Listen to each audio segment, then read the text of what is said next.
امام جعفر صادق رحمت اللہ تعالی علیہ کے ایک شاگرد کے بارے میں ایک بزرگ کہتے ہیں کہ مجھے آپ کے شاگرد نے یہ بتایا کہ میں ایک مرتبہ امام جعفر صادق کی خدمت میں حاضر تھا، وہ شاگرد حاضر تھے اور ساتھ ہی حضرت موسیٰ کاظم بھی بیٹھے ہوئے تھے۔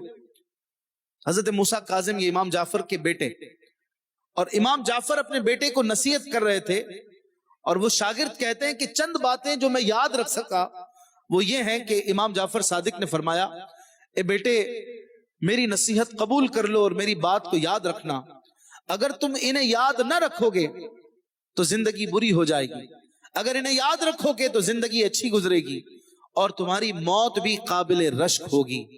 امام جعفر صادق نے پھر نصیحت کرتے ہوئے اپنے بیٹے سے فرمایا کہ مالدار وہ ہے جو تقسیم الہی پر راضی رہے، اور جو دوسرے کے مال پر نظر رکھتا ہے وہ فقیری کی حالت میں ہی مرتا ہے۔ وہ کتنا ہی مالدار ہو جائے وہ پھر بھی کنگال ہی رہتا ہے، اس کا دل فقیر ہی رہتا ہے۔ تقسیم الہی پر راضی نہ رہنے والا گویا اللہ پاک کے فیصلے پر تہمت لگاتا ہے کہ اللہ تعالیٰ نے جس کو جو دیا وہ غلط دیا، معاذ اللہ۔ اپنی غلطی کو چھوٹا سمجھنے والا دوسرے کی غلطی کو بڑا سمجھتا ہے، اور دوسرے کی غلطی کو چھوٹا خیال کرنے والا اپنی غلطی کو بڑا سمجھتا ہے۔ یہ بھی نصیحت سے ہمیں سیکھنے کو ملا۔ ہم اپنے اندر قناعت پیدا کریں اور ہر حال میں اللہ پاک کا شکر ادا کریں اور اللہ تبارک و تعالیٰ کی رضا پر راضی رہیں۔ مزید امام جعفر صادق نے اپنے بیٹے کو نصیحت کرتے ہوئے فرمایا کہ اے میرے بیٹے، دوسرے کے عیبوں سے پردہ ہٹانے والے کے اپنے عیوب ظاہر ہو جاتے ہیں۔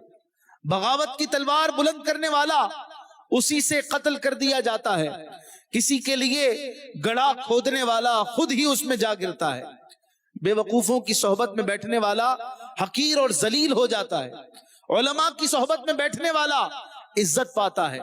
برائی کے مقام پر جانے والے پر تہمت لگائی جاتی ہے۔ سبحان اللہ، کیسی پیاری پیاری نصیحتیں ہیں۔ مزید تیسری نصیحت کرتے ہوئے آپ نے اپنے بیٹے سے ارشاد فرمایا، اے میرے بیٹے، لوگوں پر عیب لگانے سے بچنا، ورنہ لوگ کل تم پر بھی عیب لگائیں گے۔ فضول باتوں سے بچنا، ورنہ ان کی وجہ سے تمہاری عزت میں کمی ہو جائے گی۔ سبحان اللہ۔ چوتھی نصیحت کرتے ہوئے آپ نے فرمایا، اے بیٹا، حق بات ہی کہنا، خواہ وہ تمہارے حق میں ہو یا تمہارے خلاف ہو، کیونکہ مذمت کا سامنا تمہیں اپنے دوستوں کی طرف سے ہی کرنا پڑے گا۔ اللہ اکبر۔ یعنی شریعت کی بات کرنا، ہمیشہ حق بات کرنا، چاہے تمہارا نفس بھی اسے نہ چاہ رہا ہو لیکن پھر بھی حق بولنا۔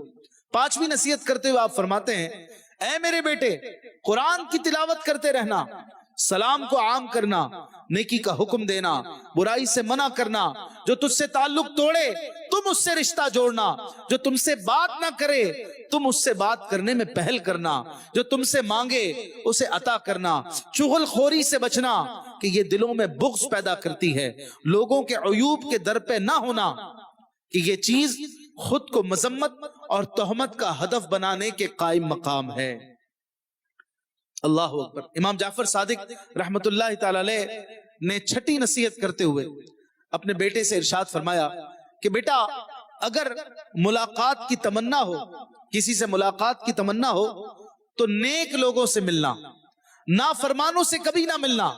نافرمان اس چٹان کی طرح ہے جس سے کبھی پانی نہیں نکلتا، ایسے درخت کی طرح ہیں جو کبھی پھلتا پھولتا نہیں، جو سرسبز و شاداب نہیں ہوتا، اور نافرمان ایسی زمین کی طرح ہے جس پر کبھی سبزہ نہیں اگتا۔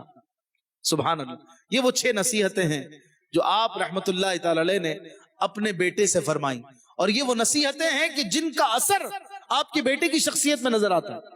امام موسیٰ کاظم رحمت اللہ تعالی علیہ بھی کیا کمال کی شخصیت ہے۔ اللہ تعالیٰ آپ کو ان کے مزار کی زیارتیں کروائے۔ بقیع پاک میں حضرت امام جعفر صادق رحمت اللہ تعالی علیہ کا مزار ہے، اللہ ہم سب کو وہاں کے بھی جلوے دکھائے۔